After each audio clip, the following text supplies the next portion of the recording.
Only 30 days left for NEET 2026 और ये time perfect preparation का नहीं है, ये टाइम है मैक्सिमम आउटपुट का। आप अभी सब कुछ नहीं पढ़ सकते, लेकिन जो भी पढ़ेंगे वो 100% एग्जाम ओरिएंटेड होना चाहिए। So hi, this is Ruby Yadav, a second year MBBS student at government medical college. तो चलिए स्टार्ट करते हैं। इन 30 दिनों में आपको वो कौन से चैप्टर्स पढ़ने हैं जो मैक्सिमम वेटेज कवर करते हैं। तो सबसे पहले स्टार्ट करते हैं बायोलॉजी से। तो बायोलॉजी में सबसे पहले जो आपको कवर करना है वो है principles of inheritance and variation. दूसरा जो करना है मॉलिक्यूलर बेसिस ऑफ इनहेरिटेंस। तीसरा जो करना है cell the unit of life, cell cycle and cell division, biomolecules. ये पांचों चैप्टर कंबाइन करके कवर करते हैं 20 to 21 क्वेश्चंस, जो कि 80 मार्क्स को कवर कर रहा है। देन उसके बाद आपको कवर करना है human reproduction, reproductive health, human health and disease. ये 3 चैप्टर्स कंबाइन करके 12 से 13 MCQ कवर करते हैं, जो कि 40 to 50 मार्क्स को कवर कर रहा है। देन आपको करना है plant kingdom, animal kingdom, morphology of flowering plants, anatomy of flowering plants, tissue. ये सारे चैप्टर्स कंबाइन करके 14 to 16 MCQ कवर करते हैं, जो कि 60 to 70 मार्क्स को होल्ड करता है। इसके बाद आपको कवर करना है इकोसिस्टम, बायोडाइवर्सिटी, इकोलॉजी। ये तीनों चैप्टर्स कंबाइन करके 8 से 10 MCQ कवर करते हैं, जो कि 40 to 40 मार्क्स को होल्ड करता है। उसके बाद आपको कवर करना है बायोटेक्नोलॉजी, प्रिंसिपल्स एंड एप्लीकेशंस। ये दोनों चैप्टर्स बहुत ज़्यादा इंपॉर्टेंट हैं। ये दोनों चैप्टर्स बहुत छोटे भी हैं और मिलकर कवर करते हैं 10 MCQ, और जो कि 40 मार्क्स को होल्ड कर रहा है, और बहुत ज़्यादा ईजी भी हैं चैप्टर्स। देन उसके बाद आते हैं केमिस्ट्री पे। तो केमिस्ट्री में आपको सबसे पहले फिजिकल केमिस्ट्री कवर करनी है। उसमें आपको करना है chemical kinetics, solution, atomic structure, electrochemistry. ये चारों चैप्टर कंबाइन करके 9 से 10 MCQ कवर करते हैं।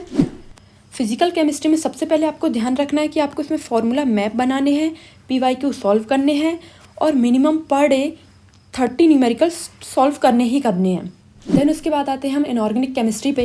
तो इनऑर्गेनिक केमिस्ट्री में सबसे पहले आपको कवर करना है केमिकल बॉन्डिंग। केमिकल बॉन्डिंग बहुत ज़्यादा इंपॉर्टेंट है, ये हर साल 5 से 6 MCQ कवर करता है।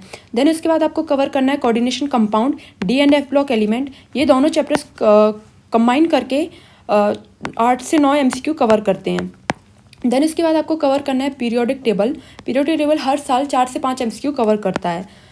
तो इन चैप्टर्स को आपको बहुत ही पक्का कर लेना है। इसमें आपको करना है क्या है, सबसे पहले NCERT की हाईलाइटेड लाइंस रिवाइज करनी है, एक्सेप्शंस पढ़ने हैं, टेबल्स पढ़ने हैं, टेबल्स पे बहुत ज़्यादा ध्यान देना है, जनरल ट्रेंड्स पढ़ने हैं। देन उसके बाद आते हैं हम ऑर्गेनिक केमिस्ट्री पे। ऑर्गेनिक केमिस्ट्री में सबसे पहले आपको कवर करना है एल्कोहल, फिनॉल एंड ईथर। फिर उसके बाद most important aldehyde, ketone and CA। फिर उसके बाद आपको कवर करना है हेलो एल्केन्स, GOC, हाइड्रोकार्बन्स। ये सारे चैप्टर्स कंबाइन करके कवर करते हैं 15 से 16 MCQ। और इसमें आपको सबसे पहले जो चीज़ ध्यान देनी है वो देनी है, आपको इसमें नेम्ड रिएक्शंस और एक्सेप्शंस लर्न करने हैं। सबसे इंपॉर्टेंट बात जो आपको ऑर्गेनिक केमिस्ट्री में ध्यान रखनी है कि आपको नेम्ड रिएक्शंस को लिख लिख कर देखना है। आप जितना लिखोगे आपको रिएक्शंस उतनी ही ईजिली याद होंगी। देन इसके बाद आते हैं फिजिक्स पर, जो सबको बहुत टफ लगती है। तो सबसे पहले आपको इसमें कवर करना है इलेक्ट्रोस्टैटिक, करंट, इलेक्ट्रिसिटी। ये दोनों चैप्टर्स कंबाइन करके कवर करते हैं 7 से 8 MCQ। देन उसके बाद आपको कवर करना है photo electric effect, semiconductors, atoms and nuclei. ये चारों चैप्टर्स कंबाइन करके 10 से 12 MCQ कवर करते हैं, जो कि बहुत ही ज़्यादा इंपॉर्टेंट है। देन इसके बाद आपको कवर करना है magnetism, AC, EMI, EM waves. ये चारों चैप्टर्स कंबाइन करके कवर करते हैं 10 से 12 MCQ। और सबसे ज़्यादा इंपॉर्टेंट इसमें EM वेव्स है। EM वेव बहुत छोटा भी है और बहुत ईजी भी है।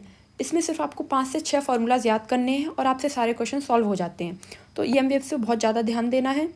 देन आपको कवर करना है rotational motion, work power energy, kinematics, unit and dimension. ये चारों चैप्टर्स कंबाइन करके 6 से 7 MCQ कवर करते हैं। अगर इन 30 डेज में आपने इन 45 चैप्टर्स को कवर कर लिया तो आपको नीट 2026 में 620+ स्कोर करने से कोई भी नहीं रोक सकता।